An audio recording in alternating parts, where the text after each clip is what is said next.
तर बघा, मुलीकडले मुलाच्या घरी गेले लग्न पक्क करायसाठी. तर बघा, त्यांची आधी पाहणी झाली होती आणि लग्न पक्क करायसाठी त्यांना जायचं होतं. तर गेले आणि मुलाच्या आईवडिलांना विचारलं की मुलाला सरकारी नोकरी आहे का? तर हो, सरकारी नोकरी आहे. मुलाला व्यसन आहे का? तर नाही, मुलाला व्यसन नाही. शेवटचा प्रश्न हा होता की मुलाला शेती किती आहे? तर मुलाच्या आईवडिलांनी त्यांना सांगितलं सहजपणे की शेती आहे, पण त्या मुलाला द्यायची नाही. तर का बरं? कारण त्याला सरकारी नोकरी आहे आणि दुसऱ्या मुलाला सरकारी नोकरी नाही, त्याच्यामुळे मग त्याला शेती. तर मुलीचे आईवडील म्हणाले की का? याला शेती नाही तर आम्ही मुलगी देणार नाही.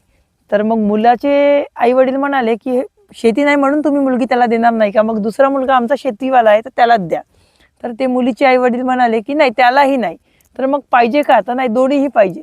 म्हणजे मुलीकडले लोक किती स्वार्थी असतात बघा. त्यांना शेतीही पाहिजे आणि सरकारी नोकरीही पाहिजे. मग शेती कशाला पाहिजे? शेतीत जायचं नाही. शेतकऱ्याला मुलगी नाही द्यायची आहे त्यांना. काहून? तर शेतीत जायचं नाही. तर शेतीतच जायचं नाही तर शेती कशाला हवी आहे?